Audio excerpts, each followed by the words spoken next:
संगमनेरमधील जमजम कॉलनीत शहर पोलिसांच्या पथकाने शनिवारी रात्री टाकलेल्या छाप्यामध्ये पोलिसांना 2000 किलोपेक्षा अधिक गोमांस आढळून आले। 2 आयशार वाहनातून या गोमांसांची वाहतूक सुरू होण्यापूर्वीच पोलिसांनी ही वाहने आणि गोमांस ताब्यात घेत 4 जणांवर कारवाई केली। कारवाईत पोलिसांनी 9 लाखांचा मुद्देमाल जप्त केला। शहरात अनेक ठिकाणी बेकायदा कत्तलखाने सुरू आहेत। पोलिसांनी या कत्तलखान्यांवर वारंवार कारवाई देखील केल्या, मात्र या कत्तलखान्यांचे चालक मालक पोलिसांच्या कारवाईला घाबरत नाहीत। कारवाईनंतर लगेचच पुन्हा नव्या जोम्याने जनावरांच्या कत्तली करण्यासाठी कत्तलखाने उघडे केले जातात।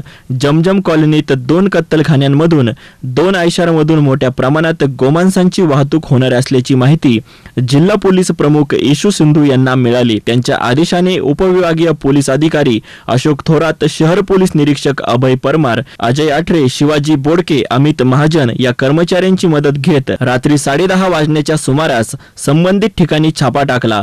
त्यावेळी संशयित 2 आयशर टेम्पोत त्यांना मोठ्या प्रमाणात गोमांस आढळून आले। पोलिसांनी गोमांस, दोन्ही टेम्पो आणि 2 वाहन चालकांना ताब्यात घेत पोलीस ठाण्यात आणले। गोमांसाची मोजदाद केली असता ते 2000 किलोपेक्षा अधिक भरले। सुमारे 4 लाख रुपये किमतीचे गोमांस आणि दोन्ही वाहनांसह पोलिसांनी 9 लाखांचा मुद्देमाल ताब्यात घेत पोलीस कर्मचारी शिवाजी बोडके यांच्या फिर्यादीवरून रात्री उशिराने गणेश शांताराम कुऱ्हाडे, कौसर नशीर शेख या 2 वाहन चालकांसह कत्तलखाना मालक सुफियान नासिर शेख, लाला हाजी कुरेशी यांच्या विरोधात गुन्हा दाखल केला। कत्तलखान्याचे दोन्ही मालक फरार झाले असून पोलिसांनी वाहन चालकांना मध्यरात्री अटक केली। जिल्हा पोलीस प्रमुख येशू सिंधू यांनी संबंधितांवर कठोर कारवाईच्या सूचना दिल्या आहेत।